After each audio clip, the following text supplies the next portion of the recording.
Hi, I hope that it is August. Well, it is for sure August, so I hope that your batteries are a little bit recharged. You've had time to rest and think and reflect, and hopefully you're headed into this school year excited about what is ahead in your classroom. Maybe you have some new ideas that you want to try. So you're feeling recharged. Your battery is full, but we all know that as the school year drags on, it will get lower and more difficult and maybe feel less exciting. But today I want to talk to you a little bit, and I'm sorry I can't be there in person, about how to keep your batteries charged, how to harness the power that you can get from people around you in your classroom, around you at other CSI schools, but also all around the world. My name is Kaylin Bullock, and I'll tell you a little bit more about myself in just a little bit. But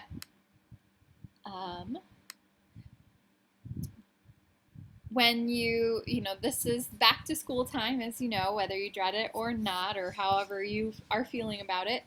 And this is just kind of how we feel, right? We teachers are going to need all we can get to get us through the school year. We need that coffee, we need that chocolate, and we need that aspirin. So again, how is it that we can feel recharged all year long? How can we get that motivation and those extra surges of energy? About me, I graduated from Calvin College in 2006, and right after graduation, or shortly after graduation, was offered a job at Shoreline Christian School and was thrilled to take it. Thought it would be an adventure to move across the country. And this is my 9th year there, and over that time I've become the unofficial tech guru. I'm basically the person, if you need an app, I know which one you need. My coworkers might think I have some secret app part of my brain and I'm like hooked up to the app store, but I will let you all in on my secret today about how I know about all these different ed tech tools.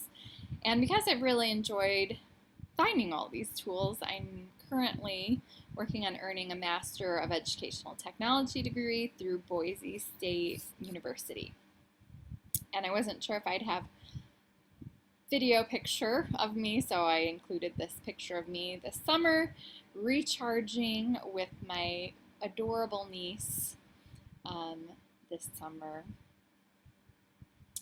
So as a teacher, right, everything kind of starts off and really even continues, right? Teaching is an isolating profession. We feel like we're on an island.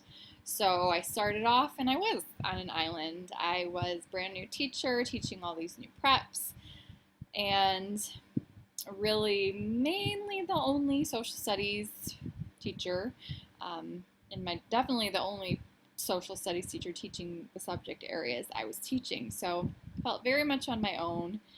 And as teachers, we kind of accept that. We're kind of okay with that. And in some ways, we even look forward to it, right? So in the first few years, I was looking forward to getting a nice comfy couch on my island. So the comfy couch represents how, we like to figure out what we're teaching, kind of get comfortable, like how we're teaching what we're teaching, and then just maybe do that for the next 5, 6, 20, 25 years, and maybe not make many changes and kind of stick to yourself. So that's kind of where I was getting or trying to get. But then a few years ago, as my couch was, I don't know, just barely delivered to my island, something like that, my teaching was drastically changed by the development of a personal learning network. And really what that did was, although I guess my diving board has an island, so I jumped off the diving board into the water, swam off my island, I met people at their islands, and began networking. And it was a really great thing for my teaching. So what is it that I speak of? A personal learning network, according to Wikipedia, which is our students' favorite source, so I thought I would use it. But it has a great definition. It is an informal, so informal is a word I kind of would like to stress, learning network that consists of the people a learner interacts with and derives knowledge from in a personal learning environment. In a PLN, a person makes a connection with another person with the specific intent that some type of learning will occur because of that connection. So we are all these teaching ninjas with our various ideas and strengths as teachers, and when we connect with each other, we share ideas and we help each other to get better as teachers. So there's a lot of different ways you can build your personal learning network. Just right at your school with your coworkers. I've certainly done this, right? Teachers that I feel comfortable talking and asking questions of until you build your PLN, maybe at lunch, maybe during a planning time. You build your PLN at teachers convention, and hopefully, that will be strengthened over the years where it can not just be an event in October, but a starting point for continued connections. Maybe you're taking a class like I am through Boise. I'm taking it through Boise State. It's all online. There's teachers across the country that I'm connecting with. And then, of course, here today. And one of the reasons I was asked to speak was I was also asked to write a blog post. My principal, Tim, was teaching Computer 9, and I was always coming in with my class and doing different things, and he asked me, and Elaine asked me to write about what I was doing with technology, but really I had to start with talking about being a connected educator, talking about my PLN. I had come to an August event a few years ago where I learned about what a teacher was doing, and I thought it was great. Coupled that with what I've read in blogs and people I've connected with on Twitter, and it really developed this class and the class's activities for me. And I started with a PLN, in that way, many other ways. I started checking educational technology blogs for new resources, and every now and then they'd mention somebody on Twitter or a conversation they had on Twitter, and that got me curious. So I went to check it out, and that's really been the best way for me to grow my PLN. Over the 2 years I've been a member of Twitter, I have learned about so many educational trends and changes that have dramatically changed the way I teach. And I don't know that I would have brought these things or been able to incorporate these things into my teaching without the support of my PLN, without the support of people offering their resources and their advice about what this looks like in their classroom, so I can really get a grasp of what it looks like in mine. So some of the things that I've heard tons about just because of Twitter: the flipped classroom, inquiry-based learning, project-based learning. Those two things I've heard a lot about, but Twitter and my PLN have really helped me to realize what it can look like in my classroom so I can actually implement it. 20% time, also known as Genius Hour or passion projects, and great things. Gamification, incorporating gaming, video gaming elements into the classroom, which that I also see is very coupled with standards-based learning. Again, things I've heard of, things I've known about, but it's hard to know how to implement it in my classroom without having some conversations with people. And there are regular, rich conversations that happen on Twitter about all of these topics. You'll learn later what a hashtag is, but there's hashtags for all of these conversations on Twitter, so you can easily check in and see what is being talked about. Not only that, but I follow the hashtag of Social Studies Chat, SS Chat, and go to their chats on Monday nights, and I've gotten many content resources and lesson plans just freely shared, as well as tech tools offered.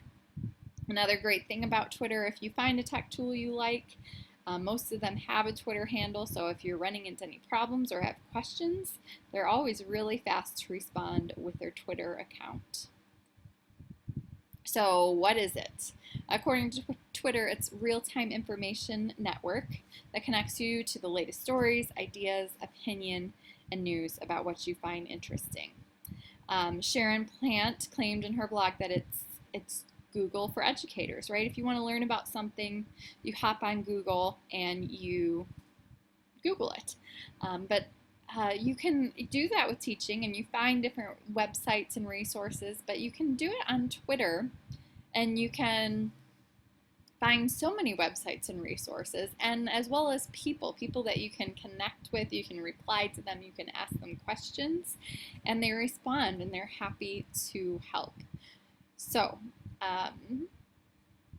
more about it. Why do you use it? I asked for some feedback from my PLN about why they've used it, how it's impacted them.